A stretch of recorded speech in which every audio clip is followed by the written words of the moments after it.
السلام علیکم میرے پیارے پیارے ریڈرز، امید کرتی ہوں آپ سب خیریت سے ہوں گے۔ میں ہوں آپ کی رائٹر ہانا خان۔ جو ریڈرز میرے چینل پہ نیو ہیں انہیں فکشنل ناولز بائی ہانا خان کی جانب سے خوش آمدید۔ چینل کو سبسکرائب کر دیں، ایپیسوڈ کو لائک کر دیں اور کامنٹ باکس میں اپنا فیوریٹ ڈائلاگ، سین یا کریکٹر لازمی مینشن کریں۔ تو جی چلتے ہیں آج کے ایپیسوڈ کی جانب۔ طلسم محبت، از قلم ہانا خان، قسط نمبر 9۔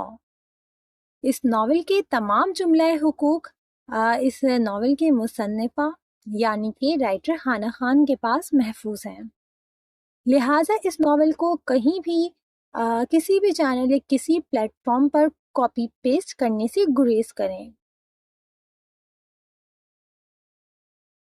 اذہان اذہان اذہان، اس وقت پورے میدان میں اذہان خانزادہ کے نام کے نعرے گونج رہے تھے، کیونکہ محترم نے گھوڑ سواری کی شرط لگائی تھی، اور اس وقت 23 سالہ اذہان یزدان خانزادہ سفید رنگ کے گھوڑے پر سوار کہکے لگاتے ہوئے پہلی پوزیشن پر تھا۔ اس وقت اذہان یزدان خانزادہ وائٹ جینز کے ساتھ اولیو گرین رنگ کی ٹی شرٹ میں ملبوس تھا، جس کی ہاف سلیوز سے اس کے کثرتی ورزشی بازو صاف واضح تھے۔ سرخ اور سفید رنگت چوڑی جسامت، ہوا میں اڑتے ڈارک براؤن سلکی بال، ڈارک براؤن آنکھوں میں جیتنے کی چمک، اس وقت واقعی وہ سفید گھوڑے پر بیٹھا پرکشش جاذب شخصیت کا شہزادہ لگ رہا تھا۔ دیکھتے ہی دیکھتے وہ پل میں ریس جیت چکا تھا اور دوسری ٹیم کا نوجوان بری طرح ہار چکا تھا۔ اذہان ایک ہی جست میں گھوڑے سے اترا اور پیار سے گھوڑے کے چہرے پر لب رکھے، جس پر گھوڑا پل میں خوشی سے ٹانگیں اٹھا کر ہنہنایا، جس پر اذہان کہہ لگا اٹھا، شاباش میرے ٹائیگر، جب تک ہم دونوں ساتھ ہیں ہمیں کوئی نہیں ہرا سکتا سوائے زریام لالا کے۔ ہاں، اذہان نے آنکھیں گھما کر جیسے ٹائیگر کے کان میں سرگوشی کی، جیسے کسی اور کے سن لینے کا خدشہ ہو۔ ابھی وہ ٹائیگر سے ہی باتوں میں مصروف تھا کہ بلیک نیو ماڈل کی فارچونر کے ٹائر اس کے پاؤں کے پاس چڑھ چڑھائے، جس پر وہ بری طرح اچھلا تھا، اور پھر گاڑی کی ونڈ اسکرین سے خود کو گھورتی سرخ سبز دو آنکھوں کو دیکھتے چہرے پر دنیا جہاں کی معصومیت سجا کر میسنا سا مسکرا دیا۔ جانتا تھا اب اس کی خیر نہیں ہے۔ تم جانتے ہو تمہاری اس حرکت کے بارے میں اگر بڑے بابا کو پتہ چلا تو وہ کتنا ناراض ہوں گے اذہان۔ ڈرائیونگ سیٹ کا دروازہ کھول کر زریام خانزادہ باہر نکلتے اذہان کی جانب بڑھا۔ اس وقت وہ بلیک رنگ کے روایتی قمیص شلوار کے ساتھ ہلکے کریمی رنگ کی شال کندھوں پر ڈالے مخصوص سرداروں کی گیٹ اپ میں موجود تھا۔ او میرے پیارے لالا، کیوں بے عزتی کروانا چاہتے ہیں؟ لوگ کیا کہیں گے؟ اتنا ہینڈسم بندہ اپنے کھڑوس سے لالا سے ڈانٹ کھا رہا ہے۔ اذہان نے مصنوعی سے انداز میں نفی میں سر ہلاتے افسوس سے کہا، جس پر زریام سامنے کھڑے ڈرامے باز انسان کو دیکھتے دانت کچکچاتا ہی رہ گیا۔ اچھا سنو، میرے ٹائیگر کو اس کی ہرن کے ساتھ باندھو اور انہیں بالکل ڈسٹرب مت کرنا۔ بھائی پرائیویسی نام کی بھی کوئی چیز ہوتی ہے۔ اور ہاں، آج میرے ٹائیگر کو اس کی پسند کا کھانا کھلانا۔ اس سے پہلے زریام اذہان کی اور عزت افزائی کرتا کہ اذہان نے چالاکی سے اپنے خاص ملازم کو بلا کر ٹائیگر کو وہاں سے بھیجا، ورنہ زریام کا کیا بھروسہ وہ اس سمت اس کے ٹائیگر کو بھی اٹھا کر باہر پھینک دیتا۔ دوسری طرف زریام صرف نفی میں سر ہلا کر رہ گیا۔ چلے لالا، اذہان ایک دم سے زریام کے بازو میں جھولا، جس پر زریام اب کے کہکا لگا اٹھا۔ تم کیوں سیریس نہیں ہو جاتے؟ تم جانتے ہو اصولاً تمہیں بڑے بابا کے بعد سردار کا عہدہ سنبھالنا تھا، مگر تمہاری ان حرکتوں کی وجہ سے بڑے بابا نے مجھے بنا دیا سردار۔ تمہیں کچھ علم بھی ہے اذہان؟ زریام نے سنجیدگی سے اب کے اذہان کو ٹوکا۔ وہ دل سے چاہتا تھا کہ یزدان خانزادہ کے بعد اس گاؤں کا سردار اذہان خانزادہ بنے، مگر ہائے رے اذہان! دوسری جانب زریام کی بات پر اذہان نے لب دانتوں تلے دبا کر کندھے اچکا دیے۔ وہ پچھلے 3 سالوں سے زریام کے منہ سے یہی سنتے آ رہا تھا۔ اذہان نے زریام کی جانب مسکراہٹ اچھالتے گاڑی میں بیٹھتے ہلکی آواز میں میوزک آن کیا تھا۔ یہ عہدہ آپ پر ہی جچتا ہے لالا، مجھے کوئی شوق نہیں ہے یہ ذمہ داری اٹھانے کا۔ آپ جانے اور آپ کا کام جانے۔ زریام کے بازو پر سر ٹکاتے اذہان نے نروٹھے پن سے کہا، اچھا ٹھیک ہے، مگر یہ گھڑ سواری میں تم شرط کب سے لگانے لگے؟ اب کے زریام نے اسے جھڑکا، جس پر اذہان ایک دم سے گڑبڑایا۔ لالا ویسے ہی شرط لگی تھی، پیسوں والی نہیں تھی، قسم لے لیں۔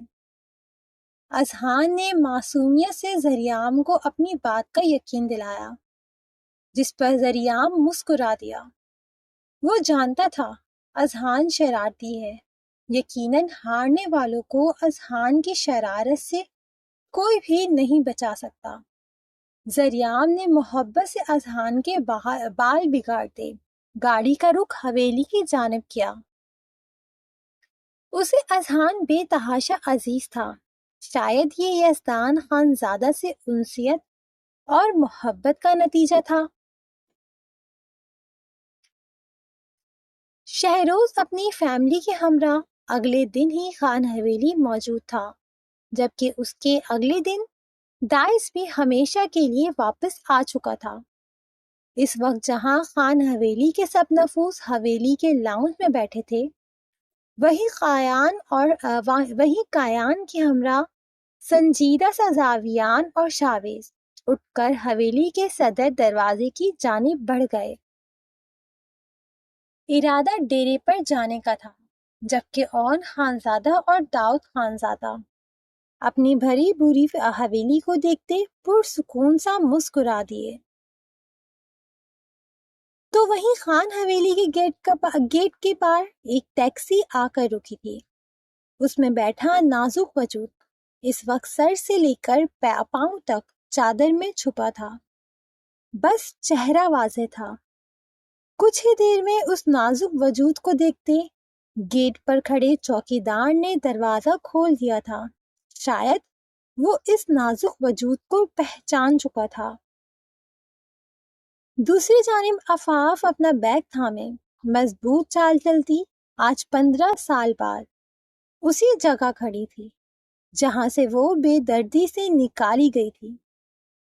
چادر کے حالے میں دکھائی دیتے معصوم سے نقوش والا چہرہ ہر احساس سے عاری تھا۔ اس وقت وہ یہاں صرف اور صرف عنایا اور شیان کی ضد پر موجود تھی۔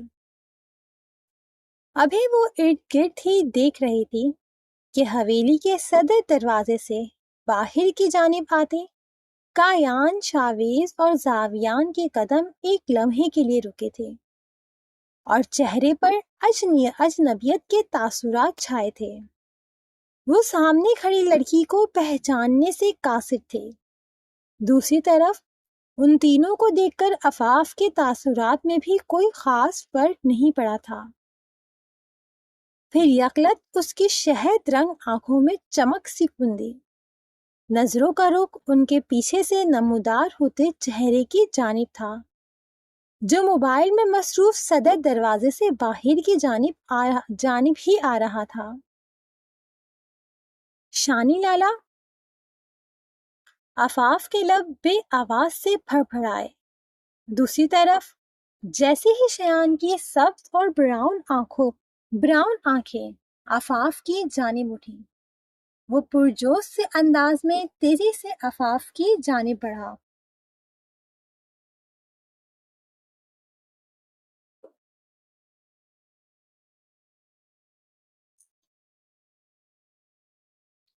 آفاف گڑیا، شیان کے لبوں سے ادا ہوئے نام پر جہاں زاویان کے نقوش تنے، وہیں کایان کی لبوں پر ہلکی سی مسکراہٹ بکھری، جبکہ شاویز کی نگاہوں میں 8 سالہ خون ملت پر نور کا وجود گھما۔ پھر وہ بغیر دوسری نگاہ آفاف پر ڈالے لب بیچے تیزی سے مڑتے واپس حویلی کے اندر جا چکا تھا۔ دوسری جانب آفاف بغیر کسی کی جانب دیکھے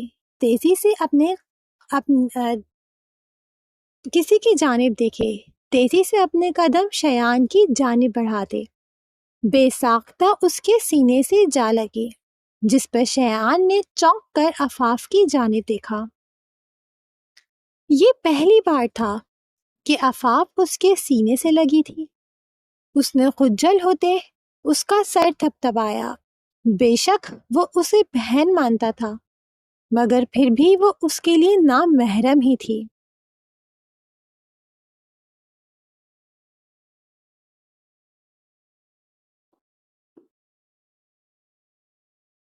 وہیں آفاف کے پورچ میں انٹر ہوتے، وہیں حویلی کے پورچ میں انٹر ہوتے زریام کی گاڑی میں بیٹھے زریام اور اذہان کے چہرے بھی سرخ پڑے۔ فی الحال وہ جاننے سے قاصر تھے کہ یہ لڑکی کون ہے جو شیان کے سینے سے لگی کھڑی۔ ان کے لیے یہ معیوب تھا کیونکہ گزرے ماہ وصال میں شرارتی سا شیان بالکل بدل چکا تھا۔ نہ وہ زریام سے فضول بات کرتا تھا، نہ ہی اذہان سے ہنسی مذاق کرتا تھا۔ کایان اور زاویان سے تو تقریباً اس کی بات چیت بند ہی تھی۔ واحد شاویز تھا جس سے وہ تھوڑی بہت بات کر لیتا تھا، یا ویکیشن پر اسلام آباد شہروز کے گھر چلے جاتا تھا۔ اور وجہ آفاف تھی۔ جب سے وہ 18 سال کا ہوا تھا، وہ شاویز سے ملنے کے بہانے اپنی گڑیا سے ملنے بورڈنگ اسکول جایا کرتا تھا۔ حور، پریحان اور آئلین سے مخاطب ہونا بھی وہ اپنی توہین سمجھتا تھا، اور وجہ صرف ایک وجود تھا جو خان حویلی میں نہ ہو کر بھی یہاں ہی موجود تھا۔ کیسی ہے میری گڑیا؟ شایان نے آفاف کا سر تھپتھپاتے اس سے سوال پوچھا۔ میں ٹھیک ہوں لالا، آپ کیسے ہیں؟ آفاف نے شایان کے سینے سے ہٹ کر اپنی نم شہد رنگ آنکھیں شایان کے چہرے پر ٹکا کر پوچھا۔ اس وقت شایان کو وہی 6 سال والی آفاف لگی جو آئلین کی وجہ سے اکثر روتے ہوئے عنایا اور شایان کے پاس ہی پائے جاتی تھی۔ میں بھی ٹھیک ہوں میری گڑیا، اور میں نے تمہیں کہا تھا میں تمہیں خود لینے آؤں گا، تم ٹیکسی سے کیوں آئیں؟ اب کے شایان نے اپنے سامنے کھڑی آفاف کو ناراضگی سے جھڑکا، لہجہ اب بھی نرم ہی تھا۔ میں نے سوچا آپ کو اور دیدہ کو کیوں نہ سرپرائز دیا جائے۔ آفاف نے اب کے شرارت سے مسکراتے ہوئے کہا۔ چلو آ جاؤ، دیدہ تمہیں دیکھ کر بہت خوش ہونے والی ہیں۔ شایان نے آفاف کے پاس نیچے زمین پر رکھے چھوٹے سے بیگ کو اٹھایا، جس پر اب کی بار آفاف مسکراتے ہوئے پلٹی، اور گاڑی سے اترتے دونوں وجود ساخت ہوئے، اور بے ساختہ ان دونوں نے نظریں اٹھاتے زاویان، قیان اور اندر جاتے شاویز کی جانب دیکھا۔ گڑیا، یہ کیا اتنا سا بیگ؟ کوئی نہیں، میں تمہیں خود دیدہ کی شادی کی شاپنگ کراؤں گا، شایان نے خفقی سے کہتے آخر میں پرجوش سے انداز میں کہا، جس پر آفاف ہلکے سے مسکرا دی۔ کہ یکلت اس کی نظر گاڑی سے اترتے ذریعام خان زادہ پر پڑی اور عفاف کا دل تیزی سے دھڑکا۔ یہ وہ شہزادہ تھا جسے وہ کبھی بھول ہی نہیں پائی تھی۔ وہ اکثر اس کی تصویریں سوشل میڈیا اکاؤنٹ پر دیکھتی تھی۔ پھر یکلش عفاف کی شہد رنگ آنکھوں میں نمی سی اتری تھی، کیونکہ اس شہزادے کے نقوش میں ناگواری اور سرد پنسا گھلا ہوا تھا۔ پھر وہ تیزی سے اپنی نگاہیں پھیرتے شایان کے ہم قدم ہوئی۔ عفاف نے شایان کے ہم قدم ہوتے ہچکچاتے ہوئے خان حویلی کے صدر دروازے کے اندر قدم رکھا تو آنکھوں میں 15 سال پرانا وہ دن شد و مت سے لہرایا جب وہ روتی بلکتی یزدان خان زادہ سے منتیں کر رہی تھی کہ اسے بورڈنگ اسکول نہیں جانا۔ وہ دن یاد کرتے عفاف کی شہد رنگ آنکھوں میں نمی سی اتری۔ اس وقت ساری عورتیں لاؤنج میں موجود تھیں، جبکہ غازیان، دائس، زیان اور شہروز بھی وہیں موجود تھے کہ زرمینہ بیگم کے ہمراہ ان کے کمرے سے نکلتے یزدان کی قدم بے ساختہ رکے۔ آنکھوں میں بے یقینی سی تیری۔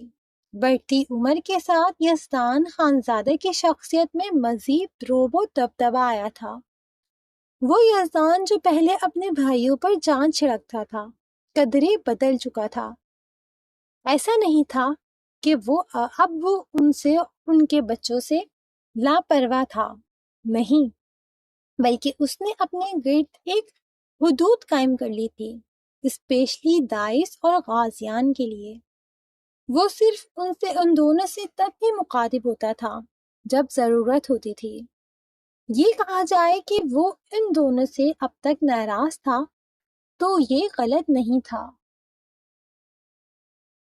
عفاف، یزدان کی آواز پر باقی سب بھی اپنی جگہوں سے تیزی سے اٹھے، جو شایان کے پیچھے کھڑی لڑکی کو پہچاننے کی کوشش کر رہے تھے، جبکہ یزدان نے تیز قدموں سے عفاف کی جانب قدم بڑھاتے ایک جھٹکے سے اس کا بازو تھامتے شایان کے پیچھے سے نکالتے اسے اپنے سامنے کھڑا کیا، جس پر جہاں شایان کے گلے میں گلٹھی ابھر کر مدھم ہوئی، وہیں عفاف اپنی شہد رنگ نم آنکھوں کو جھکا چکی تھی۔ جانتی تھی اس کے بابا جان غصہ ہوں گے۔ انہوں نے سختی سے عفاف کو خان حویلی سمیت کہیں پر بھی آنے جانے سے منع کرا تھا۔ کس سے پوچھ کر آپ اس حویلی میں آئی ہیں؟ منع کیا تھا نا میں نے، یزدان نے کچھ سختی سے کہا۔ دانی، رک یار، بات تو ایک سیکنڈ شیری، میں یہ بات سالوں پہلے واضح کر چکا ہوں کہ میری بیٹی اور میرے بیچ کوئی بھی نہیں بولے گا، کوئی بھی نہیں تو کوئی بھی نہیں۔ یزدان کے دو ٹوک سے لہجے پر شہروز نے سختی سے اپنے لب بیچے۔ بابا جان، آن دیدہ نے بلایا ہے، انہوں نے ریکویسٹ کی تھی، میں منع نہ کر پائی، مگر میں نے کوشش کی تھی، عفاف نے نم لہجے میں کہتے یزدان کی جانب نم آنکھوں سے دیکھتے اسے یقین دلانا چاہا۔ میری بات سے زیادہ عنایہ کی بات کی اہمیت ہے آپ کے لیے عفاف۔ یزدان کا لہجہ اب بھی سخت ہی تھا۔ نہیں بابا جان، میں واپس چلی جاتی ہوں، آپ خفا نہ ہو مجھ سے، میرے پاس آپ سمجھ صرف 3 ہی تو رشتے ہیں، ورنہ آپ کی عفاف کا اس دنیا میں کوئی نہیں ہے۔ عفاف نے تڑپتے ہوئے دوسرے ہاتھ سے یزدان کا ہاتھ تھامتے بھیگے لہجے میں کہا، جس پر جہاں آئلہ کے دل کو ٹھوکا سا لگا، وہیں باقی سب کو بھی شرمندگی نے اپنی لپیٹ میں لیا تھا۔ عفاف گڑیا، عنایہ جو یزدان کی گونجتی ہوئی آواز پر نیچے آئی تھی، سامنے ہی یزدان اور شایان کے بیچ کھڑی لڑکی کو دیکھتے ایک دم سے چیختی ہوئی پرجوش سی اس کی جانب بڑھی۔ او میری پیاری گڑیا، تم تو کتنی پیاری ہو گئی ہو، اللہ ہر بری نظر سے محفوظ رکھے۔ سالوں بعد خان حویلی نے عنایا کی چہچہاتی ہوئی آواز سنی تھی، جبکہ یزدان نے گہرا سانس لیا۔ او میری گڑیا کی آنکھیں کیوں نم ہیں؟ بڑے بابا، آپ نے کچھ کہا ہے اسے؟ عنایا نے آنکھیں چھوٹی کر کے خفگی سے کہا، جس پر یزدان نے سنجیدگی سے اس کی جانب دیکھا۔ جب میں صاف لفظوں میں کہہ چکا تھا کہ عفاف خان حویلی والوں کے لیے مر چکی ہے، تو پھر کس سے پوچھ کر آپ نے انہیں یہاں آنے کا کہا؟ یزدان اب بھی اپنی موقف پر ڈٹا تھا، جس پر عنایا نے اپنے لب بیچے، جبکہ عفاف ایک بار پھر اپنی نگاہیں جھکا چکی تھی۔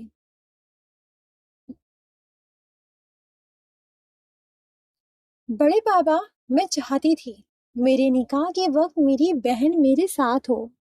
جس طرح سالوں پہلے عفاف کا رشتہ خان حویلی کے مکینوں سے ختم ہو گیا ہے، ویسے ہی میرا اور شایان کا بھی ہو گیا تھا، جب مورے ہم دونوں کو زبردستی جھوٹ بول کر یہاں سے لے کر گئی تھی، ورنہ آپ بھی جانتے ہیں کہ آپ مجھے اور شایان کو ہر حال میں عفاف کے حق میں پاتے۔ عنایا کے الفاظوں اور نگاہوں پر جہاں شانزے اور داؤد خان زادہ نے اپنی نظریں چرائیں، وہیں زاویان نے سرد ہوتی سرخ نظروں سے عنایا کی جانب دیکھا۔ کل بھی سامنے کھڑی لڑکی اس کے خلاف تھی اور آج بھی۔ زاویان کا دل کیا سب کچھ تہس نہس کر دے، جبکہ عنایا کے لفظوں پر شایان نے زور و شور سے سر ہلایا، جیسے اس کے لفظ لفظ سے متفق ہو، جس پر یزدان کے سختی سے تنے نقوش میں نرمی سی گھلی، اور اس نے ایک نظر نظریں جھکائے کھڑی عفاف کو دیکھتے جھک کر اس کے سر پہ لب رکھے۔ کیسے آئی ہیں میرا بیٹا؟ شایان لایا ہے؟ یزدان کے اس سوال پر عفاف نے چور نظروں سے شایان کی جانب دیکھا، جس پر شایان نے معصوم سا چہرہ بنایا۔ جی بابا، شان لالا کے ساتھ آئی ہوں۔ عفاف کے جھوٹ بولنے پر پیچھے کھڑا ذریعام تلخی سے مسکرایا، جبکہ یزدان نے صرف ہاں میں سر ہلایا۔ پھر باری باری زیان، شہروز اور گل مہر بھی عفاف سے ملے۔ کیسا ہے ہمارا بہادر بیٹا؟ شہروز نے عفاف کا سر تھپ تھپاتے محبت سے پوچھا۔ ٹھیک ہوں چاچو، آپ کیسے ہیں؟ عفاف نے نرم آواز میں دھیرے سے پوچھا۔ بھائی ہم بھی ٹھیک ہیں۔ شہروز کی بات پر عفاف ہلکا سا مسکرا دی۔ ابھی غازیان اور دائس آگے بڑھ کر عفاف کے سر پر ہاتھ رکھتے ہی کہ یزدان ایک جھٹکے سے عفاف کو اپنے پیچھے کر چکا تھا۔ میرے خیال میں نے اردو میں ہی بولا تھا، میری بیٹی کا تعلق تم میں سے کسی سے بھی نہیں ہے، مجھے دوبارہ یہ الفاظ نہ کہنے پڑے۔ اور عفاف، آپ یہ بات ذہن نشیں کر لیں کہ آپ یہاں مہمان ہیں۔ عنایا کی شادی کے اگلے ہی دن آپ واپس جائیں گے، مجھے یہ بات دوبارہ نہ کہنا پڑے آپ کو۔ اور عنایا بیٹا، یہ بحیثیت ایک دوست کے آپ کی شادی میں شرکت کر رہی ہیں، اور شایان اور آپ کے علاوہ اس حویلی کا ہر شخص میری بیٹی کے لیے غیر ہے، تو بہتر ہوگا یہ آپ کے کمرے تک ہی محدود رہیں۔ شروع کے لفظ یزدان نے سرخ ہوتی آنکھوں اور سرخ ہوتے چہرے کے ساتھ گرراتے ہوئے دائس اور غازیان کو دیکھتے ہوئے کہا، جس پر انہوں نے لب بیچتے نفی میں سر ہلایا۔ اس وقت انہیں یزدان ایک ضدی بچہ لگا تھا جس کو وہ سالوں پہلے ہرٹ کر چکے تھے۔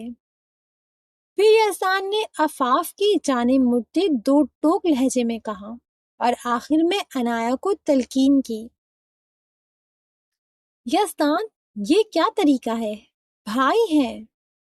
اون خانزادہ نے کچھ ناگواری سے کہا، معاف کیجیے گا بابا جان، میری بیٹی کو آپ سے یا اس حویلی کے مکینوں سے میری بیٹی کا آپ سے یا اس حویلی کے مکینوں سے کوئی تعلق نہیں ہے۔ یہ آپ کے ہی الفاظ تھے، تو بہتر ہوگا آپ یہ بات اپنے چہیتوں کو بھی سمجھا دیں۔ آپ لوگ اپنی بات سے مکر سکتے ہیں مگر میں نہیں۔ مجھے آج بھی وہ دن یاد ہے جب آپ سب نے مل کر میری چھوٹی سی بیٹی کو سزا سنائی تھی۔ یزدان نے اتنا کہتے ہی عنایا کو عفاف کو یہاں سے لے جانے کا اشارہ کیا، جسے سمجھتے اگلے ہی لمحے عنایا عفاف کو لیے وہاں سے جا چکی تھی، جبکہ یزدان نے دوسری نگاہ بھی کسی پر نہیں ڈالی تھی اور لمبے لمبے ڈھگ پھڑتا وہاں سے نکلتا چلا گیا تھا۔ راستہ دیجیے مسٹر اذہان۔ اذہان جو اس وقت ٹی شرٹ اور ٹراؤزر میں ملبوس ہاتھ میں کافی کا کپ تھامے اپنے کمرے کی جانب جا رہا تھا، سامنے سے پستئی رنگ کی پٹھانی فراک اور پجامے میں ملبوس پریحان کو آتے دیکھ کر یک لخت ٹہرتے اس کے راستے میں حائل ہوا تھا۔ دل 200 کی اسپیڈ سے دھڑکا تھا۔ سامنے سے آتا نازک نفوس لگے اتنا حسین رہا تھا، اوپر سے اس کی نیلی گہری سمندر سی آنکھیں اور چاند سے چہرے کو چھوتے لائٹ براؤن سلکی بالوں کی لٹیں۔ اف قیامت! اذہان کا ہاتھ بے ساختہ اپنے بائیں جانب سینے پر گیا تھا۔ پھر یکلت اس نے اپنی سوچ کی نفی کی تھی۔ چاند پر بھی داغ ہوتے ہیں مگر سامنے سے آتا مومی مجسمہ تو بے داغ تھا۔ ابھی اذہان ہپنوٹائز سا اپنے خیالوں میں ہی الجھا تھا کہ پریحان کی آتی سپاٹ سی آواز پر اس کی ڈارک براؤن آنکھوں میں بے بسی سی اتری تھی۔ پری، میرے ساتھ تم ایسا سلوک کیوں روا رکھتی ہو؟ میری کیا غلطی ہے؟ بتا کیوں نہیں دیتی؟ آج جیسے ہر وقت ہنستے مسکراتے شرارتی کرتے اذہان کا ضبط سالوں بعد ٹوٹا تھا اور وہ ایک دم سے پریحان پر دبا دبا گرایا تھا، مگر اس گراہٹ میں بھی ایک عجیب سی التجا تھی جس پر پریحان لرزتے ہوئے 2 قدم پیچھے ہوئی تھی۔ میرا آپ سے ایسا کوئی تعلق نہیں ہے مسٹر اذہان کہ میں آپ کے سوالوں کا جواب دوں۔ آج بھی نیلی آنکھیں بے تاثر تھیں جبکہ لہجہ بیزار سا تھا۔ کم از کم مجھے یہ تو بتا سکتی ہو مجھے کس بات کی سزا دے رہی ہو؟ کیوں مجھ سے خود کو چھین رہی ہو؟ اذہان خانزادہ نے تو ہوش سنبھالتے پریحان خانزادہ کو چاہا ہے، تو مجھے کیوں تکلیف پہنچا رہی ہو اپنی بے رخی سے؟ تو مجھے کیوں تکلیف پہنچا رہی ہو اپنی بے رخی سے؟ آج سالوں بعد اذہان جیسے حساب کتاب پر آیا تھا۔ ہوش میں آنے کے بعد پریحان کی ایک ہی ضد تھی، اسے نور اور عفاف سے ملنا ہے، مگر جب اسے نور کے مرنے اور عفاف پر اس کی موت کا الزام لگا دے اسے بورڈنگ اسکول بھیجنے کا پتہ چلا تو وہ خاموش ہو چکی تھی۔ ایسی خاموشی جو آہستہ آہستہ اس کی شخصیت کا خاصا بن چکی تھی۔ گزرتے وقت کے ساتھ جہاں اس کے دل میں آئلین کے لیے نفرت پروان چڑھی تھی، وہیں وہ اذہان سے بھی دور ہوتی چلی گئی تھی۔ پریحان کی مسلسل بڑھتی جانے والی بے رخی کا نتیجہ یہ نکلا کہ اذہان بھی غصے سے خان حویلی چھوڑتے زریام کے پاس بیرون ملک جا چکا تھا، اور اب کچھ مہینوں پہلے ہی لوٹا تھا، جبکہ زریام 3 سال پہلے واپس آ چکا تھا۔ مگر اب بھی پریان کی جانب سے دکھائی جانے والی بے رخی اذہان کے دل کو آرے کی طرح کاٹ رہی تھی جیسے۔ دوسری طرف اذہان کے تکلیف دہ لفظوں پر پریحان کی نیلی آنکھوں میں بھی نمی سی اتری تھی، مگر پریحان ہمیشہ کی طرح اذہان یزدان خانزادہ کو نظر انداز کرتے عنایا کے کمرے کی جانب بڑھ چکی تھی، جہاں اس وقت عفاف بھی موجود تھے، اور کچھ دیر پہلے ہی ملازمہ نے عفاف کے خان حویلی آنے کی بابت پریحان کو بتایا تھا، جبکہ اذہان نے غصے سے پوری قوت سے کئی مکے سامنے موجود پلر پر مارے تھے۔ اس نازک جان کی بے رخی اسے پاگل کر رہی تھی، جبکہ وہ وجہ سے بھی انجان تھا۔ امید کرتی ہوں ہر ایپیسوڈ کی طرح آپ کو یہ ایپیسوڈ بھی پسند آیا ہوگا۔ بہت سے ریڈرز کو کچھ کپل پسند نہیں آ رہے، جیسے کہ زریام اور عفاف کا۔ حالانکہ میں نے ابھی کچھ کنفرم نہیں کرا ہے، صرف ایک اسٹوری لائن چل رہی ہے۔ آپ لوگ اپنے پاس سے اندازے لگا رہے ہیں، اور پھر کچھ ریڈر صرف ایک ہی کمنٹ کر رہے ہیں ہر ایپیسوڈ پر۔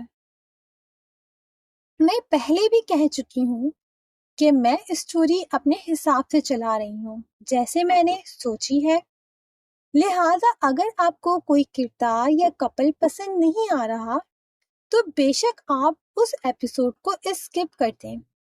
میں دوسرے کپل کی سینس دکھانے کے لیے اپنی اسٹوری لائن برباد نہیں کروں گی۔